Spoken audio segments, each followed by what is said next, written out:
Hello, Global Theater. My name is Jerry Fielka. Today is January 4, 2022. We want to thank Rob Grant for his amazing podcast. I'm probably wrong about everything. Thank you, Rob. We hope you join us towards the end with an alluring question. I'll do my best. Have All fun. right. Doug Ing, it's a pleasure and an honor to be here with you. Where are you calling in from? Honolulu, Hawaii. All right. The first question is, what is the best thing for a human being? The best thing for a human being is is to have a great attitude.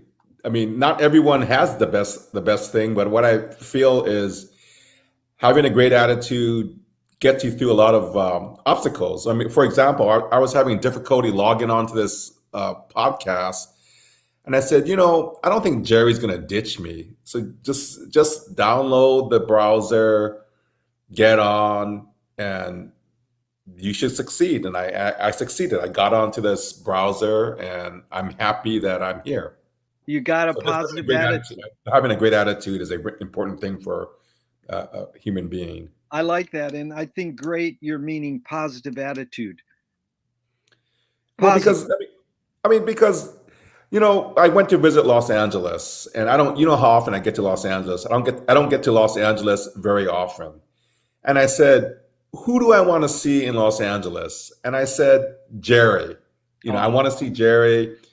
And I mean, the reason, we're not like best buddies, but I've known you for over 20 years. And I said, a lot of interesting things happened in my life because of Jerry. I mean, I got to, when I was living on the East Coast, I got to meet Dean Stevens and his wife, and I got to enjoy a house concert. I got to listen to music with Susie Williams, and it's just incredible. So I said, I can only gain positive things by looking up Jerry. Oh, And that's a good attitude. no, I mean, think about it. And as I said, I have sort of a low self-esteem. I'm not the best driver in the world, and I said, I'm going to rent a car. I'm going to drive to Venice. And then Jerry gave me a place to meet, and I said, I'm going to be there. And Jerry showed up, and I said, we started. Okay, enough about me. That was too nice. Okay, we're going to talk about you. But Doug, you might go like this again on that side. Sorry. Yeah. I just I was eating something before No, but this. either you got on that side. That side. No, not on your lip. On the outside of your lip. You see that little brown? Maybe it's part of your skin. No, the other side. Yeah, that This one? side. Nope. Yeah, right there. Can you see that little brown? Okay, don't worry about it. Okay, the Okay. next question is, what's your favorite form of information? How it comes into you? I love to read. I mean, one of my passions is to read a physical newspaper, a physical magazine, and I think it's being tactile, having the piece of paper in my hand, getting the New York Times, getting the local paper, and I'm one of those people that when I get on an airplane, I travel a lot just because I like to travel. I pick up a stack of newspapers.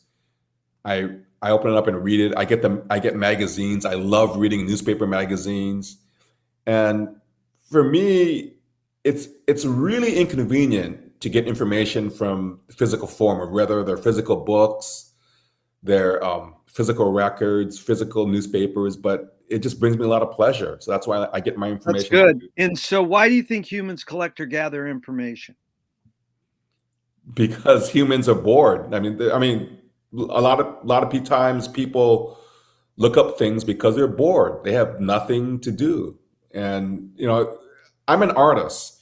So I like to gather information because it informs my art, and I play trivia a lot, and getting knowledge will inform my trivia. But a lot of people in life are bored. They watch the news because they're bored. They don't make things. They're consumers. They're not creators. That's good. Now, do you think this need or want to collect information is more innate or more invented? So, a couple of these questions at the beginning go more innate or more invented. I know it's both. It's hard. It's more like I'm after your hunch or your guess. Well, I mean, I feel it's innate because Yeah. you come out of your mother's body, you're exploring things, and you want to learn how to do certain things. You want to learn how to walk. So you're figuring out this is how we do certain things. This is how we don't piss off the parent. This is how we get along with our siblings. So we we gather information so we can survive in our surroundings. Yeah, that's Like we good. think Now, about the cave. do you think do thoughts create emotions? Yes, indeed. Thoughts do create emotions because if you have angry thoughts and you think the bad things, it affects your being. I mean, Yeah. like I gave you earlier example in this discussion. I was initially upset, and I said, "Don't be upset. Jerry's never been pissed off at you. Just just go with the flow, and it's That's all it. going to work Go with the flow is a great attitude. out." No, is thinking more innate or more invented? It's innate. I mean, even the man always man wants to leave a mark. Everyone wants to leave a mark on this world, whether they're someone anonymous like me or someone I read your book and I saw some of the people you talked with. Those people are well accomplished and they leave marks. Everyone wants to leave a mark. People want to dig a hole and show people that they've dug that hole. Beautiful. So fill in the blank, Doug. I don't know what I think until I. I don't know what I think until I wake up. I mean, That's a good no, answer. I mean, something you think about. A lot of times, when I do these Zoom things, I play trivia. I just woken up from a nap, so my mind kind of sort of has to percolate, and I wanted to be refreshed. So I took a nap before this thing, and I may have slept a little bit too long, but after we talk for a few more minutes, my mind's gonna start cogitating. That was a good answer. I don't think I've had that. Can humans think without language? Hmm.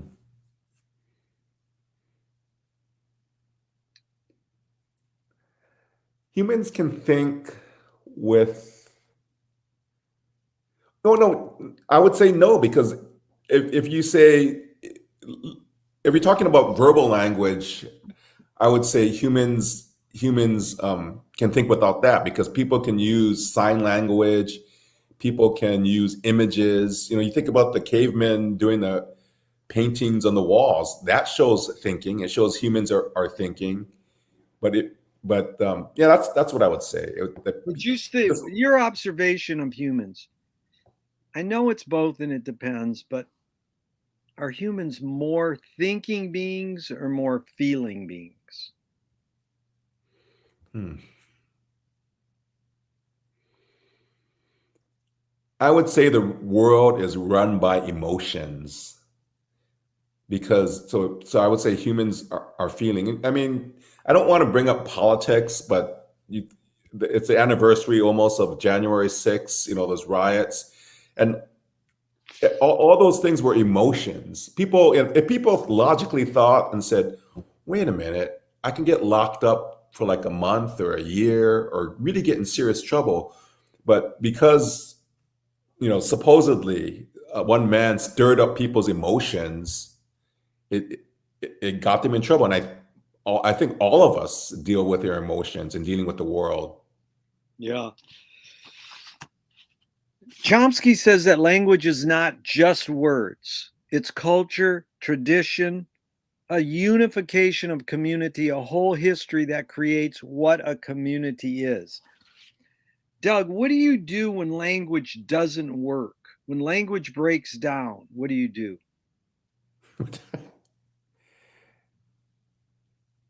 I'm an artist, and a lot of times when I want to communicate with someone, and we're not speaking, I will sit down and write. I would write a letter or write a postcard, or yeah, I do a lot of I try to do a lot of writing, and even my late father, he wrote a lot. Like whenever he wanted to communicate with me, he would get his yellow pads of paper. He would write long missives. I mean, I would joke with him. I said, "Oh, are you the Unabomber? Are you trying to have some kind of manifesto?" But that's the way our family communicates. We communicate with the written word, and I feel very fortunate because my family, is a bunch of hoarders. Everything gets saved, and I have letters that I wrote in the 1980s. And I started writing letters to my family and friends 1983 when I first entered college. So I have letters and postcards going back from 83 till the present. I went to Turkey and I just sent a bunch of postcards to friends, and whenever I have trouble communicating with people, I write postcards or letters. I believe I sent a few to you, Jerry. Oh yeah, no, I appreciate it. I'm totally there. The artist I interviewed the other day, he started with mail art, which was the art form of sending your art via postcards. I have done that. Yeah, you know about mail art. Yeah, I would do those, first day issues, and I would decorate the envelopes. Yeah. And send them in, and they get canceled and sent to various friends. And one of them I did was, the Star Wars stamps. I drew Yoda had a saying, there is no try, there's only do. So I sent a whole bunch of those out, and I also sent one with R2D2. I drew a brush painting of R2D2, and my friend's wife didn't know what it was. She says, "One of this is drug related," so she threw it in the trash. And later on, she asked me, said, "Yeah, I did that." And one of my other friends, I've known him, for over 20 years. He said he saves all my missives. I have several friends that have saved all my mail art. And one friend, she even returned stuff that I mailed to her. And I wasn't upset. I said, it's nice to have a record of what I wrote. Only, I would say, in the last decade, have I documented what I wrote. When I write someone, I would take a picture on my phone, so I knew exactly what I wrote to someone. Because when you have emails, you have a record of what you wrote. But when you write something physical, you don't unless you document it. It's a one-off. That's the beauty of it. Yeah, I had that once. A friend sent me a letter I sent her like many, many years ago, and it was amazing to just look at my handwriting, what I wrote. Okay, so these are two questions from Alan Turing, 1950. Is thinking a function of the soul? It's interesting that you bring up soul, because one thing I really believe in are soulmates. And I may have talked to you that I met a woman who I believe is a soulmate. And I think just deep inside of us, our souls think. But I think most of the time our souls are more feeling. I think a lot of times our souls are feeling. Yeah. No, that's good, because so many, I've just added this question to my interview script, and it's interesting because most people immediately dive in and go, well, what do you mean by soul, or what is the soul? But for you just to say, yes, the soul does think, but it's more feeling, that's beautiful. So the second Turing question is, can machines think? If you want to say think, if you equate thinking with emotions, I would say no. But if you equate thinking with getting a process down, like, there's two examples of a machine playing Jeopardy and a machine doing chess. Is that thinking, cogitating, taking all the information and arriving at a solution? And I want to say no. I don't. It's not really thinking, because I thinking encapsulates feeling as well. And we're not talking about like being an adding machine and spitting out information. That's not thinking. That's good. Doug, do you more pursue meaning or more pursue happiness?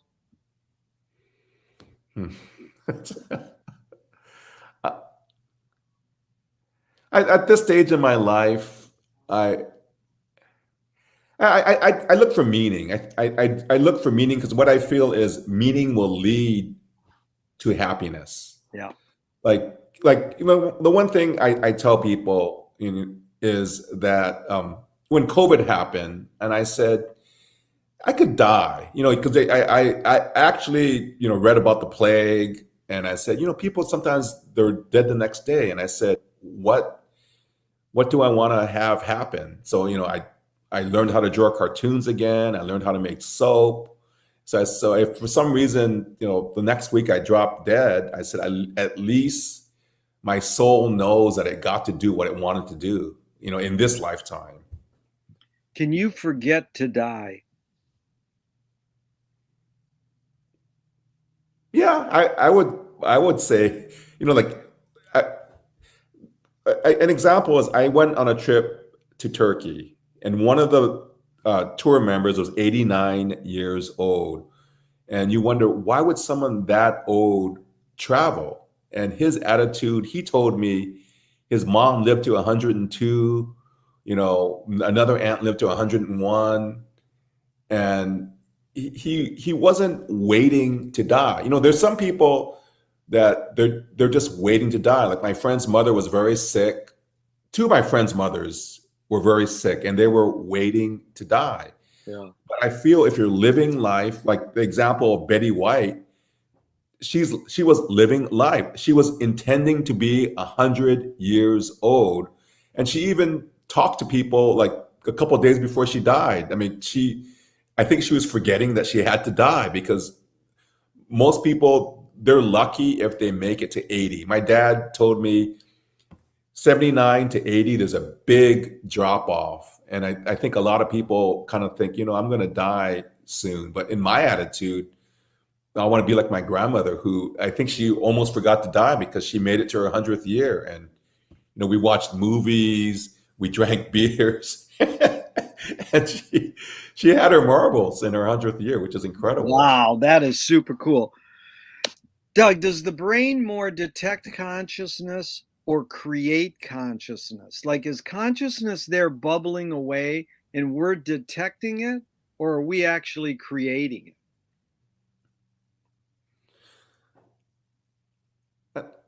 I think we getting back to my soul thing, I think we kind of come to these realizations, and we kind of say, wait, everything sort of works out. Like, I never want things to fail. Like today, an example was I went to the blood bank to donate platelets. In the back of my mind, I said, I got a lot of things to do today, and I really don't want this thing to be like 100 minutes. But you know what? I'm all in. I'm going to donate my platelets, and this is the fourth time I've done it because I feel it's good for society. And then the woman didn't do it properly. I have really, really deep veins, and she said, your arm's getting bruised. It's too dangerous. I have to discontinue it. And I go, what? I've gotten ready for donating this the platelets, and he said, don't worry, you can do it in 2 weeks. And I felt that I was given a gift of time. I had 2 extra hours, and I got to do all these different fun things before heading home and the rain in Hawaii. Wow. What's faster? Whoops, forget that. What's faster, speed of light or speed of thought?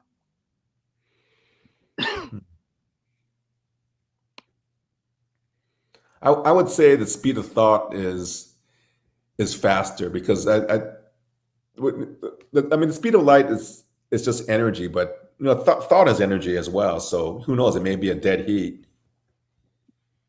There's no right or wrong answers, but that No, I understand. I'm just thinking that I played trivia with some friends, and I'm just amazed how quick some of the synapses are. And you have people that do improv comedy, and they're like amazing. And I don't want to be unprepared. So I actually read a few of your interviews, and I go, wow, Jerry can quote things. I hope I can have a repartee with him. I hope you're doing good. I was going to say, none of these No, none of these questions have right or wrong answers, but No, that I one, understand. but that one you got right. No, No, I understand. I do think speed of thought is faster than the speed of light, but most Yeah. physics oriented people go, no, you can't, blah, blah, blah. So anyways, it's just, we're just having fun. No, So I there's, just want to hang it out. yeah, there's a poet, Audre Lorde, who said, you can't dismantle the master's house using the master's tools. Yvonne Rainer said, you can if you expose the tools. What new tool do you suggest? And just keep in mind, you put these questions into the context you want. Just because I put some cute quote before the question doesn't mean you have to apply the quote, but it can be applied here if you want. To dismantle.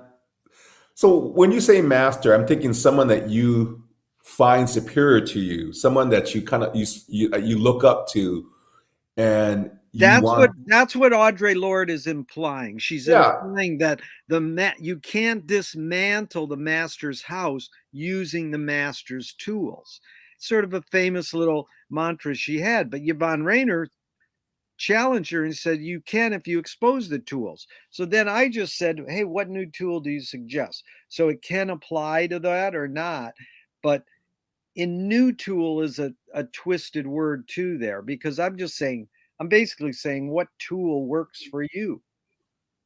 No, you have to use a tool. You have to, I'll give you the example I'm thinking about. One of my friends, he was on Jeopardy. He's an incredible trivia player, and we play trivia sometimes against each other. And he's in the top level where all the Jeopardy champions play. And he wants to get the thing over with, so he answers questions that night. And when I try to do that, when I try to play with his tools of answering questions that night, I miss a lot of questions. But when I play with my tools and give it a whole day, and I'm not cheating, I'm not looking things up. I may be, driving my car, taking a shower, be in line at the grocery store, and all of a sudden, oh, this is the answer to that question. And I write it down, answer the question. So I'm using my own tools to take down my friend that's a trivia master. And if he wanted to use my tools, we both use the same tools to play this trivia game. It would be a great match. But I feel like I'm so-called cheating because I work to my strengths which is rumination and thought and reflection. And I'm not quick-witted. Some people are really quick. I think a lot. Well, I would say you've answered it by saying reflection or rumination is a tool. Yes, I mean that's the tool I like to use, but that's good. Let's go with that. Okay. What do you worry about when you go to bed at night? what do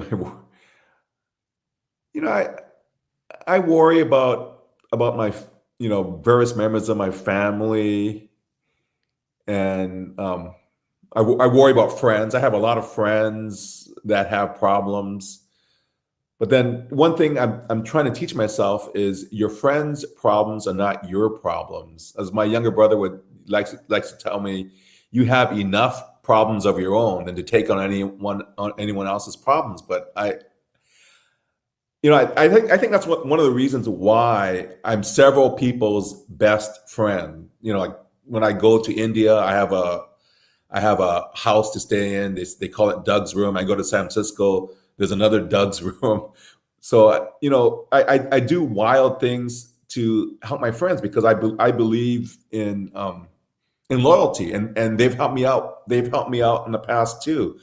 It's like Androcles and the lion. The lion had that thorn in his paw, and when he's in the arena, he goes, "Wait a minute, that guy took the thorn out of my paw. There's no way I'm gonna eat him or kill him." And I'm not saying I operate in my world as quid pro quo. You do this for me, I do this for you. But I think I was thinking, wait a minute, in 1997, you took me into your home when I was at my lowest mark. So in 2021, I'm going to return the favor. I'm going to help you. You're at your lowest mark, Yeah. and that's the reason why I have that's how I do it. That's why I deal with a lot of my friends' thoughts are in my thoughts. I'm trying to set boundaries and say this. I can only do so much with some of my friends, but that's the way I operate. Beautiful. Doug, I'm really impressed. It touches me deeply. Is loyalty based on reason?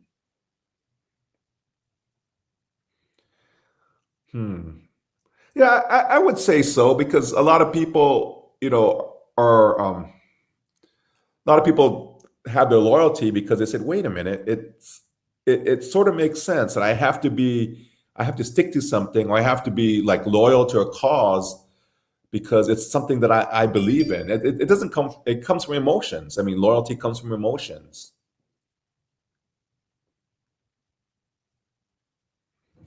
But yeah. Let me get a swig of water. Okay, sorry about that. Marcia McLuhan learned from Ezra Pound that artists are the antenna of the race.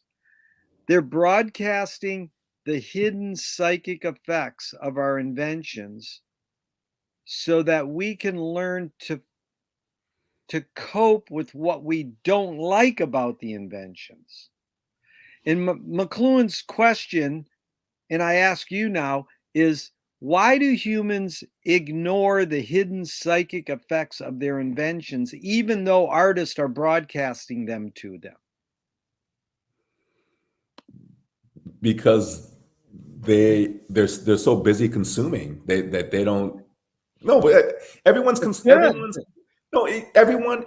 consuming. There's Netflix, there's HBO, there's Hulu, and it's very rare that someone actually ruminates and thinks about what's being put out there. Like one thing I'm saying is, I don't give gifts. The only thing I give to I give gifts, or I give to like little kids. I'll give them gifts, but I don't give gifts.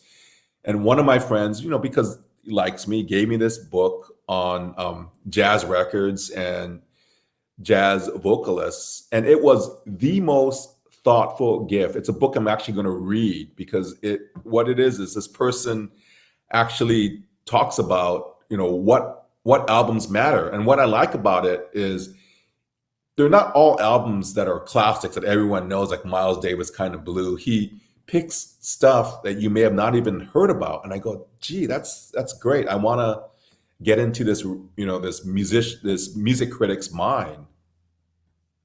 Send me the title and the author sometime. Yeah, I actually, I actually have it on my phone. I'll have to make a note of it, because I took a picture of my reaction when I opened it as gift, and I go, wow. I just go, this, sometimes, a lot of times people know you, yeah, way more than you think they do. Yeah. Because you may talk about something offhand, and their ears pick it up, and I go, and I was just amazed by what he, being in my presence, he picked up. Because I don't say, gee, I would like this book. He figured it out on his own, and I go, that's incredible. That's beautiful. That's a high awareness level. Doug, are you more afraid of new ideas or more afraid of old ideas? I want to say, one thing, I walk every morning with a friend, and we talk about different things. And this topic sort of came up. It's sort of kismet. She says that I'm really set in my ways, and she's correct. I really am set in my ways, and I really have to try new things. Because one example, I met you through Pixel Vision, and I got frustrated that I wasn't able to output Pixel Vision into digital video, and I just dropped it. And then you brought up a new way. Wait a minute, you can use a Android phone. That's a different way of doing it, and I just don't want to do it. But I gotta, if I want to make a Pixel video again, I've got to do it. Yeah. So you can make your pixel onto a VHS and then dub the VHS to digital. But there's yeah, I know what you mean, because it's funny. The whole question is based on a funny little saying that John Cage said. I can't understand why people are afraid of new ideas. I'm frightened by the old ones. I mean, it's, like the story my mom likes to say, that when I was 3 years old, we walked to our new home and I didn't want to enter it because, hey, this is not my home. Right. And then she opened the door and she showed me all the old furniture. And I go and says, oh, this is my home. Yeah. And I just, you have a different situation. You've lived in the same place for probably 40 odd years. Yeah. I just moved into a new home like in June of 2021. I'd been in my previous place for about 15 years. And I didn't want to move in, but I'm happy that I made a change in my surroundings. And now I have to, one of the things I'm doing is reassessing my possessions. Yeah. And I want to be able to have control over my environment, and then to have my environment controlling me.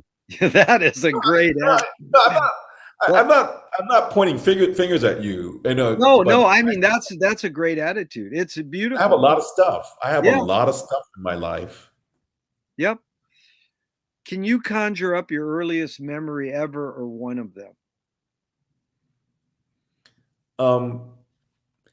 Yeah, I mean, like things come to mind. I mean, I always, and sometimes they're false memories. And one thing that I do know is I always was an artist, because I would, cleaning up my mom's house, I would find recipe note cards, checkbooks, magazines, and they were my scrawlings. I would write all over things. Whenever I could get a piece of paper as a child and something to write with, I would write and draw things all over it. But I don't want to say I remember doing it.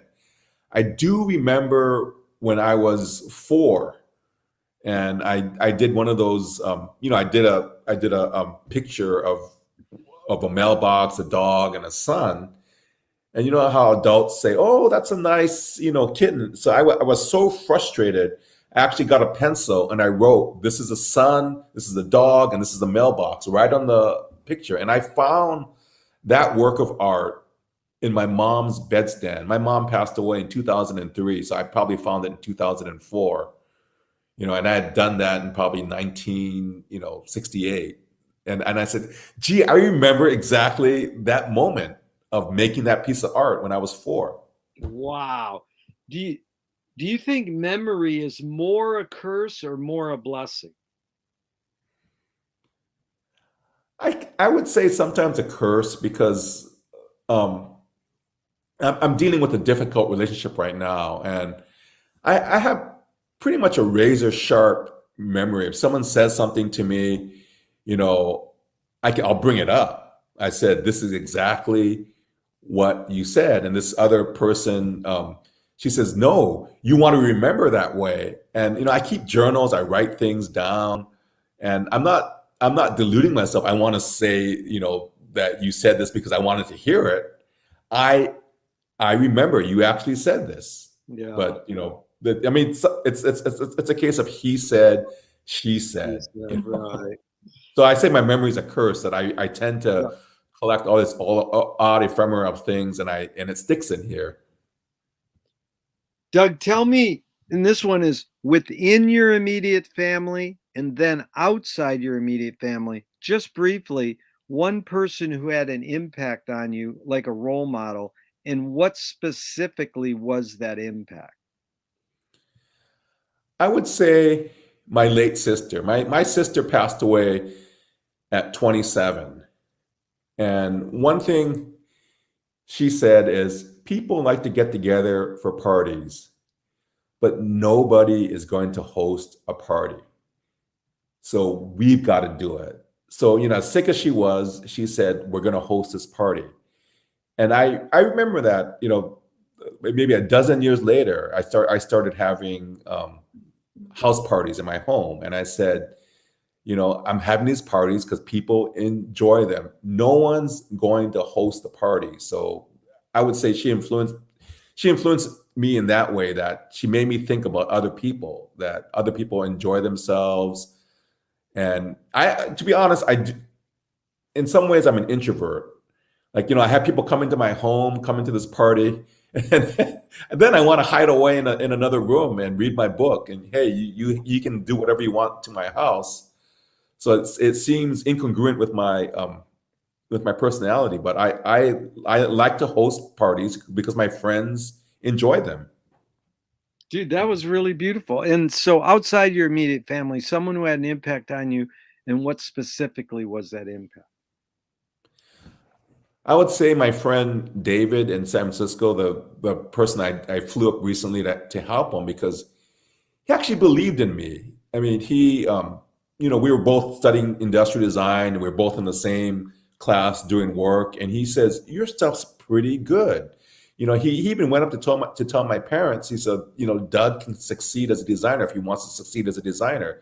But after a while, I said I didn't want to do that. I wanted to be, a filmmaker. So I switched from industrial design to filmmaking. But to have another artist believe in you, I've had several artists come up to me and said, "Doug, your stuff's way better than anyone else in this show." And I kind of laughed at them, and I said, wait, I have to start listening to these people. I have to start making art because I have someone else that believes in me when I wouldn't believe in myself at all. Beautiful. Well put. I appreciate how articulate you are, Doug. And the next question is, did your parents raise you a particular religion? My parents, we attended the Episcopal Church, and I began attending church since I was baptized as an infant, and I started attending church when I was 3 years old, when we moved from one part of the island to the other part of the island. And I went to church my entire life, and things sort of sink into you. I mean, like the basic precept I've gotten, like, all religions are the same. The basic thing of every religion is to be nice. Even when people say bad things about Islam, they have a component of be nice. It's just people twist things, like Islam. Even in Christians, things can be twisted. Even in Buddhists, they can twist things around to suit their needs. But every single religion, if they're followed properly, the basic precept is be nice. I like that. And so, do you pray? I don't want to say I pray, but what I do is I count my blessings. I started, you may have heard, one thing people will tell depressed people is to keep a gratitude journal. And I have a friend, and I still consider him a friend, even though he gets pissed off at me because he has some sort of mental illness. But I suggested to this friend, and everyone has suggested to him, why don't you keep a gratitude journal? And I said, wait a minute, I'm telling people to keep a gratitude journal. Why don't I keep a gratitude journal? And what happened, I like to acquire things. I went to a thrift store and I saw a book. It was called The Secret Gratitude Journal. I picked it up. There were like 2 pages written in. So from August 31st of last year, every next day, I started writing what I was thankful for. Like, one of the things I would definitely write in my gratitude journal, I would say, I was very grateful that I figured out how to connect on this podcast. That's good. I mean, well, we're glad you're here.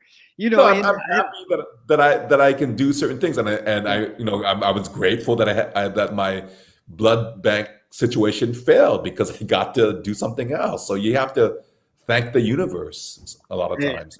I think that's well put. So if God exists, what would you like God to say to you after you die?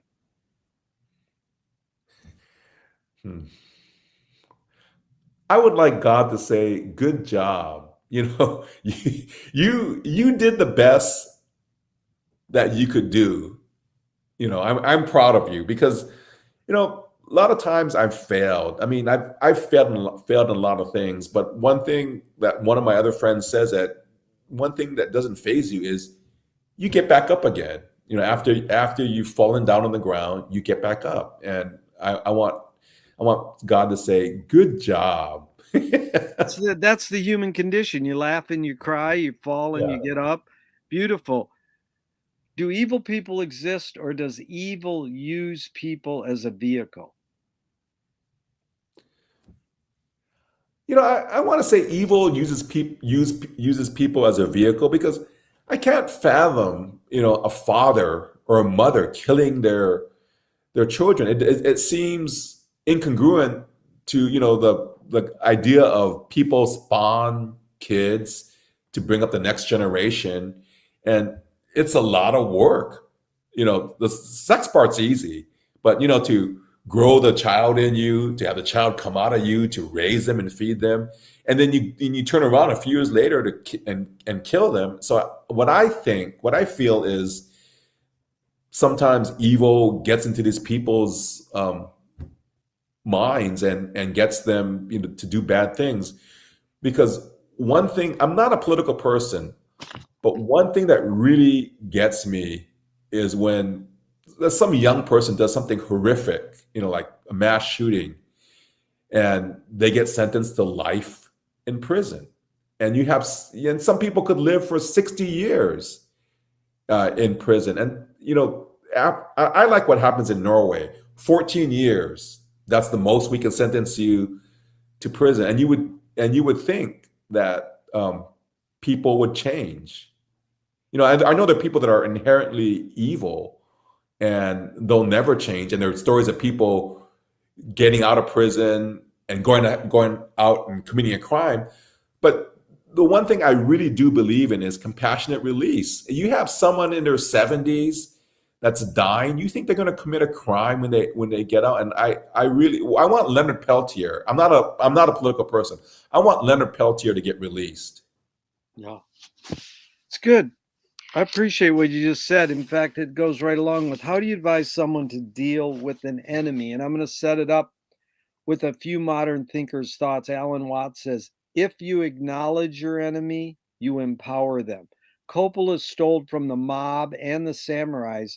Keep your friends close and your enemies closer. JFK says, forgive your enemy, but don't forget their name. And Fellini says, I need an enemy. So it's a lot of thoughts, Doug. The question is, how do you advise someone to deal with an enemy? But first, how would you react to Alan Watts? If you acknowledge your enemy, you empower them.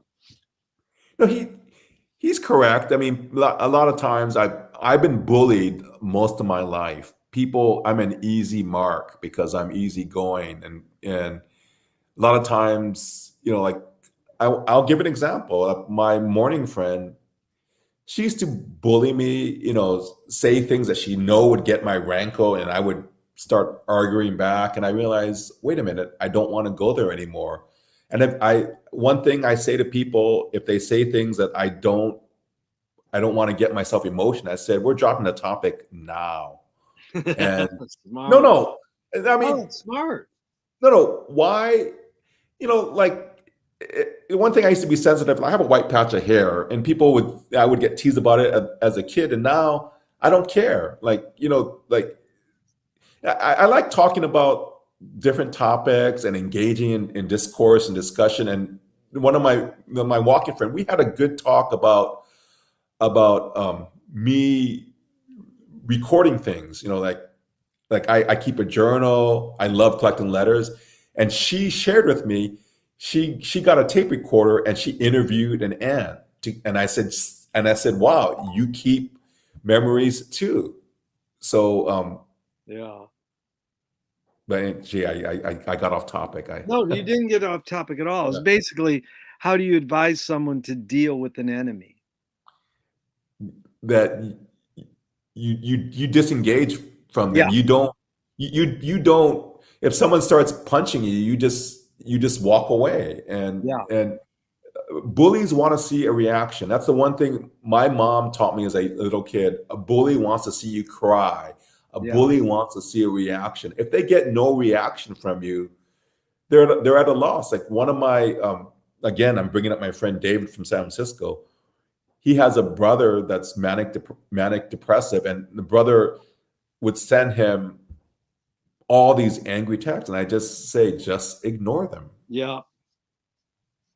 James Joyce was the first projectionist in Dublin 100 years ago. He basically checked out. He said, "This is stupid. Why should I go inside a building and see a movie of a tree when I can go outside and see a real tree?" Years later, Faulkner said, "Sometimes the best fiction is more true than journalism." Doug, why do we have to recreate things in order to get them? Why do we have to go to a theatrical play of people acting out life? Why don't we just live life? Because sometimes someone creates a version of life that's really interesting, that really makes you reflect. Because you think about the documentary filmmaker who's like Frederick Wiseman. He records hundreds of hours of footage just to find those moments that mean something. And what happens is when you make a movie, we take the best parts and make something interesting.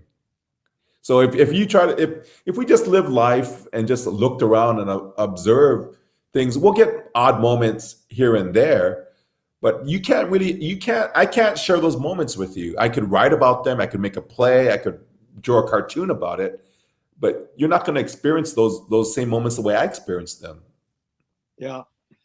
Well put. And so you sort of, the question is, what attracted you to pursue filmmaking? You sort of told us how you were an art pursuer as a kid, always drawing. Then you went into industrial design to study in college. All this time, are you going to see movies in big theaters, watching them on TV? And at what point did you go, I want to do filmmaking? What was the tipping point that got you to pursue filmmaking? Well, I would meet these really interesting people, and I said, "Hey, has someone done a documentary on you? Because if I find you interesting, I think someone else would find you interesting." And one of my examples, which is on YouTube, David Ishii, bookseller. I met him because I was doing a documentary, and one of my artist friends, Alan Lau, who has also been a great influence in my life. I've been working on a documentary on him forever. And he said, talk to David. So I sat down and talked to David. I said, wait a minute, this guy is so interesting. I've got to document him. So I made a documentary of him, and it actually played on Seattle, Washington, Vancouver, BC, PBS, and other people said, gee, that was really good. So I said, if I did not shoot a documentary on this incredible bookseller that hundreds of people know, it never would have been made. But I'm saying even before that, because I think early in the Pixel Vision Festival is 31 years old. Early in its early days, you called me up, I think from Chicago, and said, it was Evanston. Yeah. I'm a film student, and I like Pixel because it's like only one button, because really what they're doing is they're teaching me to be a button pusher. Yeah, focus. But I'm saying pre you pursuing the documentary, are you watching movies and getting to that point where you say, I can do this? I know you said I can do it by making a documentary, but what movies or filmmakers were sort of directing your vision that's maybe the medium you want to pursue? You got the subject matter, but I'm saying even pre-getting, there should be a documentary about you. Had you been watching Frederick Wiseman or attracted to movie making previous to that through viewing? I love stories, and as you said earlier, the best stories are real life. And so I was drawn to documentaries. I loved learning about different people's lives, and just seeing documentaries sort of drew me in that direction. And even looking at my artwork, a lot of my artwork is documentary like, because I've drawn a lot of cartoons, in the last 2 years, and I would say my art is more narrative art. Like you look at my art and there's a story. Whatever the viewer takes from it. Whereas some art is more emotion. Like you look at some abstract painting, and those kind of artworks are more emotion. But even you look at someone like Basquiat, you could see thought, and that's in my work. You would see thought, and I don't think of Basquiat's art being pretty. What I think a lot of people like is it shows thought. Wow, this is perfect lead in the next question. A screenwriting teacher taught me or told me that great art is when you can clearly see the intention of the maker. And Kubrick says the opposite. Great art or great film is when you can clearly not see the intention of the maker. What role does intention play in your creative process? Well, it's really interesting. Sometimes you're going down one path, and sometimes something happens to take you down another path. I mean, you could say you want to do something, like someone could say, "Hey, Doug, paint a picture of a tree." And I may start drawing the tree, and then I said, "Wait a minute, trees are made of wood." And then I'll start thinking about that wooden desk that I had, and I'll start drawing a picture of a desk. So you have an intention of drawing that tree, but it would just the tree, the idea of the tree being made of wood would lead me down another path. So that's why a lot of times I was a bad student. I got led down to another path. The teacher would be talking on some topic, and I go, "Gee, that's really interesting. I want to explore that more." So nope, we're moving on to this. Wow. So when Duchamp says there's no art without an audience. When you're making your art, how much are you thinking of your audience? I don't, because I drew a cartoon about my life in India, and I was honest. I talked about things about me skinny dipping in the river. It's like most normal people don't want to admit they skinny dip in the river, or they squat in a toilet to take a dump. It's like I just said, I'm writing this book to show my memories of being in India. And one thing that my friend that is from India, he said, "You really saw a lot of things in India that I didn't know you saw or experienced." Beautiful. Go ahead, Robert. You got one? I was just listening, but I was away the first little bit there because I'm in Canada. You're in Canada when you're shoveling your driveway.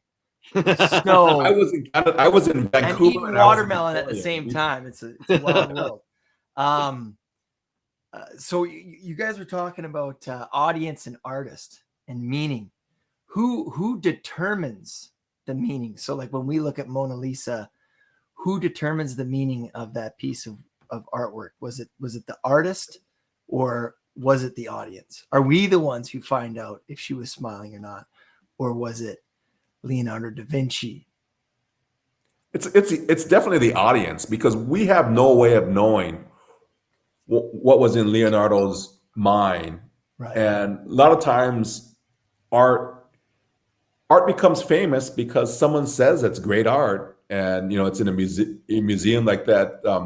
I guess Hokusai's that great wave, that's the view of Mount Fuji. That's become a really iconic image.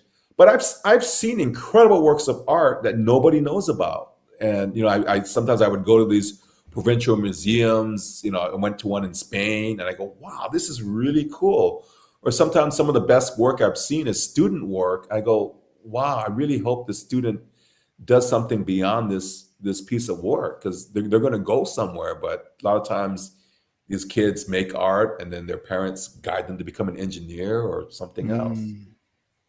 That's a good question, Rob, because it's like critics often get criticized, but I think they play an important role. And they're trying to sort of suss out a meaning to art. And once the artist creates their art, it's no longer theirs. It's the user. So the user can do anything they want. But if they misuse it, is the artist responsible? Well, no, because they, like Stanley Kubrick pulling Clockwork Orange for 30 years because the authorities told him to. Was he doing it as a publicity stunt, or he believed his movie was causing kids to go beat up winos? So, he knew movies can't cause anything. They can have an effect, but can you say that's the cause? That's called causality. So, I mean, I would follow it up with Doug asking, let's ask Doug, do artists have a moral obligation? I mean, I don't think so. I don't believe in art can incite anything. I mean, art, there's that thing about the Virgin Mary or whatever elephant dung thing, but I don't think the artist did. Maybe the artist did make it to incite something and to help other artists lose funding, but no. But people make what moves them, and that artist was moved to make that piece of work. Yeah. I saw a video clip on YouTube the other day. It made me laugh so hard. It was George Lucas watching Star Wars Episode 1, like the final cut. And it's his reaction. And he's just like, he's mortified. He's like, it looks like he believes that there's evil in the world. And he's about to unloose it with this film. Like, it's like it's his bastard child. It's the most amazing thing ever. And in watching that, it kind of gave me an answer of how George Lucas views it. And he feels like I have a duty to my fans to produce something that I'm proud of, that they'll be proud of, because Star Wars, it's so popular that now there is an expectation. They just brought back Boba Fett, one of the most iconic characters. Yes. Most iconic characters. But he's only in the movies, the original movies, for a total of about like 15 minutes. But now they're making a spinoff of him because you think he dies, but in the spinoff, he lives. So shocker at the very beginning. And there's just such huge expectation. Like, it's a suicide mission what they're doing with the spinoff. But so far, I'm impressed. No, but it goes with real life. Everybody has a backstory. So you may see someone on the street and they have a backstory. Like, one thing that I make it a point is I volunteer to feed the homeless on Saturdays. And I met some incredible people. I met this guy that told me, yeah, I was a chef at this fancy hotel. And they weren't like making up a story. They're in the kitchen, they're prepping food. And I go, wow, you do know how to cook. So, everyone has a backstory. Yeah. Doug, this makes me think, because I've watched some of your videos, and the one was it's the guy, and he works in the supermarket and he's cutting fruit and he's talking about philosophy, about life, at work, and there's these pictures that are playing at the same time. Like, are these his cards that you're talking about? Yes, it's his artwork, but I didn't want to just amazing editing, by the way. Like, thank you. I just want to animate it. So what you're making me think about is what are you more drawn towards, like nature in your like pursuits, or is it culture? Because you're telling the story of where you live, right? Because you're about the characters of where you live. And I've interviewed people, the characters of where I live, that are like local social media widespread known, but not world renowned, which is weird in this time. There's not that many like folk heroes. I sent Jerry last night, I believe, the last bard of Ireland. And he was like the last folk hero of Ireland before 1969. The world changed in many ways. And now with social media, we have Justin Bieber's everywhere. He's originally Canadian. But he's known everywhere. Like the other day, what's that South Korean pop band? BTS. He was playing at my daughter's gymnastics today, and they were going nuts, the kids. And they're like, they have no idea what the song is about, because I have no idea what this is Finnegan's Wake to me. Anyways, inside joke for Jerry. But like, who is determining it now? But with these local heroes, it's the sense of who we are. And where I live, there's this guy, he makes sandwiches for the homeless, like thousands of people. And I've interviewed him, and he's controversial because his nickname is a sandwich Nazi, inspired by Seinfeld. Yeah. But today's day and age, it's like you add that and that other word in there, and it's like, woo. But anyways, these people are rare, but you're keeping them alive through your art. So who inspires you more? Back to my question. Sorry. No, I mean, nature or culture? I would say culture, because one, I subscribe to the newspaper. I get the USA Today, and a recent issue, they have about African American lives that, in history that no one reads about. There was one about this woman that was a great chef, and she was based in New Orleans, and I said, gee, that's something you're not going to read about normally. And I'm glad I was exposed to it, because I love hearing about people that have been forgotten. And so true of where you live in Hawaii. Yeah. The peoples and the histories there that are just so unknown in the mainstream, that as we know them, that's empowering. Like I just read a history book, pretty amazing history book on Hawaii called Captive Paradise. You heard of that one? Yeah, I think I did. Yeah. It's pretty controversial because he's kind of just saying it like it's like hashtag, no filter. And in this day and age, it's like, we got to ask ourselves, like, here's a question. Do we cushion the truth, or do we say it raw as how we interpret it? Because everything we hear is a story, as Harold Johnson, indigenous of northern Manitoba, I believe he says, all life is stories. So do we just say it, and it's my story, right? So the indigenous interactions of Eurocentric cultures, that's part of my story. So we ask ourselves, all we are stories. Do we just say our story, or do we cushion the truth? No, there's a lot. There was a documentary that I saw at the Hawaii National Film Festival. It might have, I'm not sure it was called Raising Cain or whatever, but it basically said that the people that are from Kauai, the blue collar workers, they can't afford to own their own home. And you have, I'm being political again. Then you have Mark Zuckerberg that buys all this part of Kauai as his private paradise. And he's not, the local people can't even Who live owns in the land? Yeah.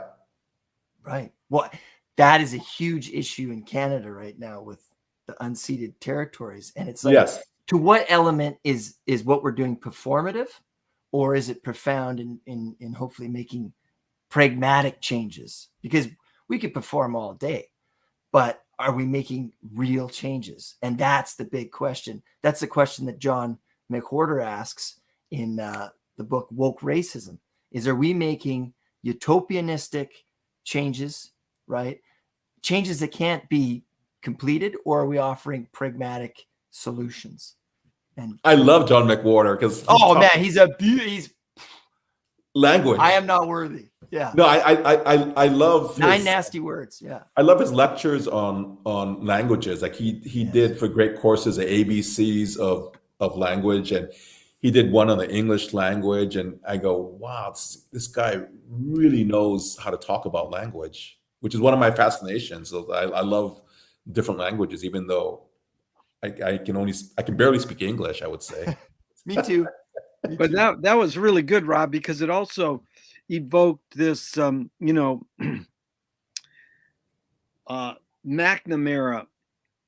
in Errol Morris's film Fog of War, saying, yeah, I might be a war criminal, but I won, so I write the history. So who's writing the history?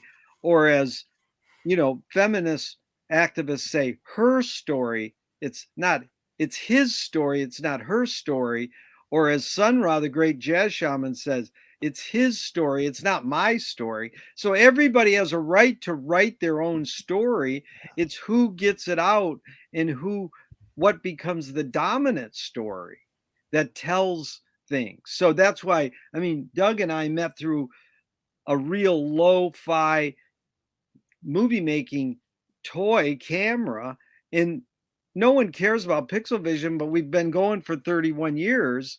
So there are great pixel vision storytellers who've gone into Hollywood and used pixel in Hollywood, but in general, it's not known. So it's how much we want to emphasize who's the dominant storytellers and then who's squeaking by. And self-publishing, podcasting like you're doing is great because you're telling people stories. And does it matter how many viewers you have? My next question is about Michael Apted, who's an amazing storyteller. In fact, he did 28 and Up, which is every year Every 7 years. Every 7 years he interviewed the same people. 7, 14, 21, 20, and it's an amazing document on humans. And I asked him, why do rock video editors feel so obliged to edit fast? Because when you talked about editing just a few minutes ago, in 1980, when I asked him, MTV was dominant and rock video editors felt obliged to edit fast. Most people don't know Abel Gance invented rapid montage in 1922, but it really flourished to the point in the 80s, to the point where Marty Scorsese says, hey, I cut my films faster because of MTV. So my question to you, Doug, is, and it's asked with a bias, can humans learn to take in information faster? Because that was Michael's answer. He says, because we can learn to take in information faster, or are we just brainwashed to believe we can take in information faster? I think we're brainwashed. People have shorter attention spans. People get distracted very easily. I don't see people reading newspapers when they're like checking their Facebook, their Instagram. And maybe sometimes Instagram and Facebook is good because it makes people into artists of some sort. They take pretty pictures of their food and they broadcast it to some kind of audience. So maybe that's one of the advantages of social media. But I miss seeing people, on the bus or subway reading a book, reading a newspaper, and I go and I say, yeah, I read that book, and we have a discussion. But you can't have those kind of discussions when someone's on their phone because you don't know what they're reading. Yeah. That's a good point. And so the hidden question to that question is it literally possible for humans to multitask? You can't. You really can't multitask because, I have a friend. He's a very good friend. I mean, he's almost like a brother. He likes to watch football, and I kind of like football, but I kind of don't. And I keep him company. A lot of times, I'm reading the paper. I'm doing a crossword puzzle. I'm not really watching the game. I may look up and see that, but I'm more focused on the newspaper that I'm reading a lot of times. Yeah, that's interesting. And so, what do you think the motive of the cave artist was? Not, what anthropologists say or Herzog said in his great movie, or, more your hunch. What's your guess? The cave artist, it was like social media. He wanted to show off. He wanted to say, hey, look at this big ass mammoth that I killed. So, I mean, they didn't have the technology to have cameras. So he said, I'm going to draw a picture and I'm going to show other people that there was this mammoth that was so huge and I got him. Yeah. What's more important, conviction or compromise? And again, I'm thinking about my age. I think compromise is important. Like you should kind of back down and kind of see other people's point of view. Like, you can't all of a sudden be pushing your point of view and say, wait a minute, the other guy has a point too. And you have to listen to their point. I mean, you should listen to their point. Yeah. Here's my last question, and I gotta sign off. Go ahead, Rob. Are we becoming more social as a species or less social based on because you were just talking about we check social media and how we experience events. Like I remember when we experienced and maybe there's a word for it when you look at the past and you're biased to it. I think it's called presentism, but for bigger things. But you look back and the past is always good. It's the opposite of that. But we used to experience things collectively, right? Like I remember the Y2K bug. That was like my dad telling me about it being like a communal thing. Yes. But now I kind of just experience news totally individually on my phone, and all those experiences of events that are shaking my schema, how I see the world, are happening through my little box, my phone, if I'm not careful. That's why I try to avoid hearing my news from the phone. I let my mom tell me because she has CNN on like she's at the airport or something. But anyways, yeah, are we becoming more social or less social? And thank you We're very much. becoming a lot less social because a lot of times some of the best conversations I had, like I went to Kauai the last couple of days, there was a hot tub. It was like a gathering point. People would sit and tell, you would ask someone a question and they would share their story. And if they had a phone with them, they wouldn't be talking to you. But people aren't going to bring their phone in the hot tub because they could damage it. So you actually have someone exposing their soul or sharing themselves. And you're never going to see some of these people ever again. But I was glad I got to have a slice of their life. Yeah, that's good. And what Rob was bringing up, and I'm glad he jumped in. I appreciate his podcast. This is really great that he allows us to do this. And it goes along with this theme of turning a breakdown into a breakthrough, or a rejection into a redirection. So it's like, how do you flip that? We might go, oh my God, this person is reading something on their cell phone and it looks intriguing, but I can't look at it. Whereas if you saw them holding the book, you could see the title and go, oh, I read that book. And, that was a great example. So how do you flip that?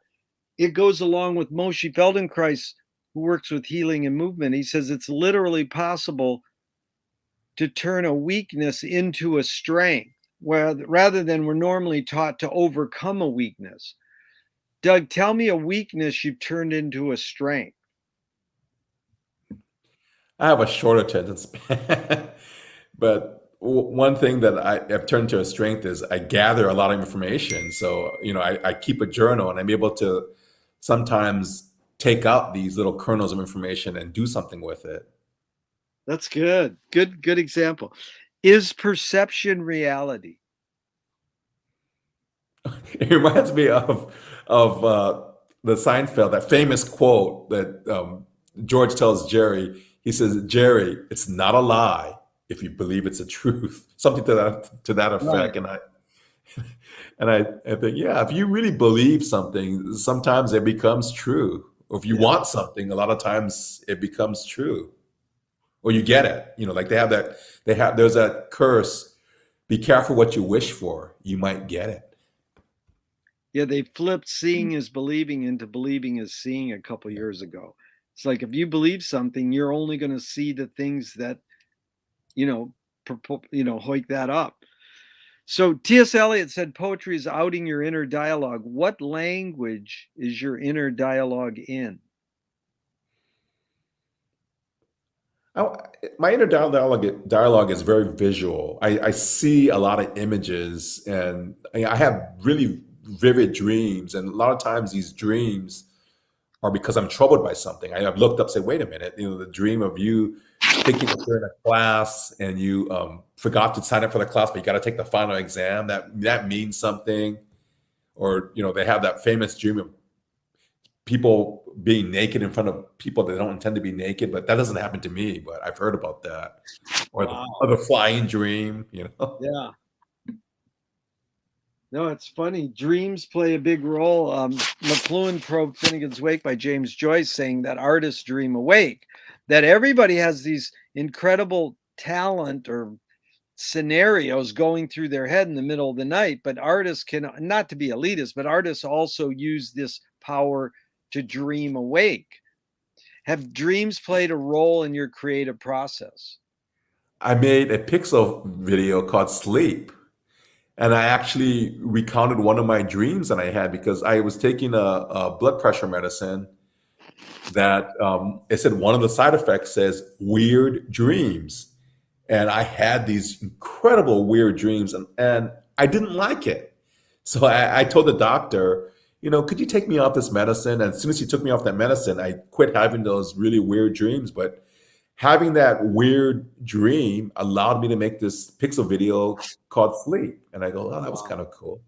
That was great. So George Manupelli started the Ann Arbor Film Festival 60 years ago. You know, it's almost half the age of the medium. His mantra was ignore yourself. Jonas Mekas says there is no self-expression. And Cecil Taylor, the great jazz pianist, says, I'm just a vehicle and this stuff just comes through me.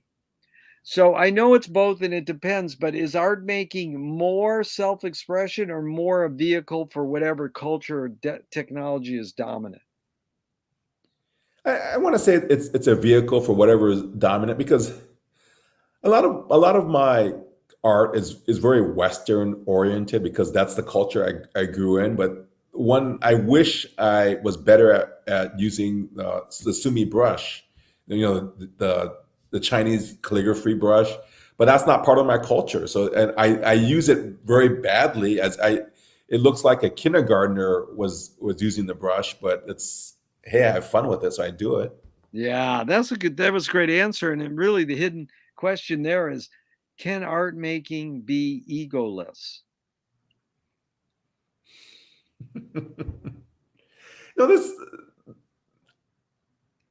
No, there was a certain point in my life where when I said, I'm just going to make this film the way I want to make it. And that documentary on my artist friend, because my biggest fear that I'm going to die of COVID, I'm actually finishing it. It's actually almost done. And I started it in 1998. And I said, I better get this darn thing done. And I'm actually finishing it. And I'm finishing it. My ego just says, you don't want to die with any unfinished work. That's one of my biggest fears. Beautiful. That's how you flipped a rejection to a redirection. I like that. What's the most significant difference between men and women, physical aside? I think, my friend was telling me about, I really dug, you're a man, you really have to read, what men are from Mars, women are from Venus, or whatever it is, that women deal with the emotions a lot from what I people are telling me, and I kind of feel like, the woman that I'm dealing with, she's very emotional. And I try to logically say, let's do this, this, and this. And, her emotions get caught up, and she gets, pissed off at me. And I go, why are you that way? You need, I'm giving you these concrete solutions on how to solve the problem. And she just wants to have her emotions out. Yeah. So that's a big difference between men and women, is women are more emotional and men are more, practical, which sounds very sexist. I guess it is sexist. Well, I don't know if it's sexist, dude. It's 80 to 90% of people answer that question exactly how you say it. Yeah. I mean, it's like left and right hemisphere. Men are linear, women are right, intuitive. So there's a saying that goes, you create what you resist. Bob Goldthwait, the comedian, morphed it into you are what you hate.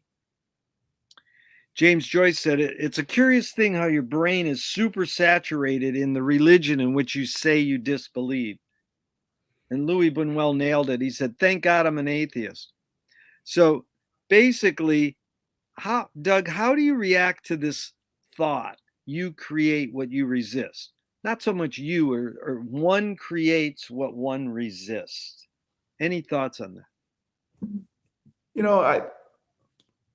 A lot of times I go, why am I going down this path, of making certain art? Like I have a tradition of making birthday cards or different members of my family. And I said, I just do it because it makes them happy. And I like making it. So I just do it. I just make things. Yeah. How do you find peace of mind? I don't know if I have peace of mind, because my mind is so scattered, and what I do to get myself to sleep, I I say in the end, it doesn't really matter. Yeah. So, forget about it. Like Walt Disney would say, if you've done your best, why worry? There's nothing you can do about it. That's really good because I skipped this question, but I got to go back to it because it's similar. Lewis Carroll says, I believe as many as 6 impossible things before breakfast. Have you believed in any impossible things lately? I mean, I don't know. I mean, I guess the impossible thing that I thought about that happened this year was, getting in contact with, the woman that I love. A lot of people said, forget about it. It's never going to happen. And it happened. And I believe it's going to happen again, so I believe in the impossible. That's kind of sometimes people have their mindset on something, and you can get them to go another direction. Yeah, because Sunra says the impossible attracts me because everything possible has been done and the world didn't change. No, I mean, one thing that I'm understanding is I'm really listening to jazz music, and I'm really kind of feeling some of these musicians' emotions, and I go, wow, this is incredible. I mean, the best thing about me listening to music is not even thinking, just Yeah. kind of have the music kind of go through you, and I go, wow, I can almost feel this person. It's really a beautiful thing. You really tapped into. I've studied and listened to jazz for many, many years, and it's all music is, it's like Walter Patterson says, all art aspires to the condition of music, like film, painting, literature, poetry, all wishes it could be as cool as music. No, I mean, you're right. Yeah. I mean, the best way to listen to a record album is to drop the needle and sit and listen. Yeah. Do not have your music as background music because you're not going to get anything out of it. Totally well put. I asked Brad Kay, Susie's pianist and one of our best friends. He has the history of every medium that's ever recorded music. Cylinders, 78s, everything. And he's, an incredible historian. You can go on YouTube and he plays his record from like 1898 of a guy singing Finnegan's Wake, the song. and he puts it on the turntable and I said, well, Brad, did recording music ruin music? And he goes, yep. Now he knows what I mean by ruin. It changed it because music's supposed to be sacred in a live act. You're not supposed to listen to it. It doesn't mean we have a chance to listen to all this music, but we don't realize that was the act of music, was as a live thing, a living organism, to be there. But it became such a background commodity, It's I mean, I think it's I'm glad music is recorded. I'm glad I can listen to how Frank Sinatra sounded in the 1930s because I wasn't alive in the 1930s. Yeah. And I said I'm glad I could listen to this music that was before I was born. Yeah. If you were walking down the street today and you met yourself as a 12-year-old, what would you say to your 12-year-old self? I would tell my 12-year-old self, believe in yourself more, be more confident because you are a unique individual and there'll never be another one of you. And you can do things that other people can't do. So believe in yourself. Beautiful. Which way should toilet paper come off the roll, over or under? Well, I don't really use toilet paper. I follow the traditional way of most people in the world. They use water. Yeah. To wash themselves, and I do. So sometimes the toilet paper sits under my roll for the same way. I have a house cleaner, which is a nice luxury. She'll put it coming over. So I go, okay, that's kind of interesting. And I'll use it every once in a while, but it's like I usually use soap and water to clean myself off. Beautiful. If a publisher was to release your autobiography, Doug, off the top of your head, what would the title be? Tried, tried. Like I tried things. I'll just say tried. Good. Tried. Beautiful. They want to scent the glue in in the binding of your autobiography. What smell would it be? I would make it chocolate because I'm getting into chocolate a lot now. Ooh, milk chocolate or dark chocolate?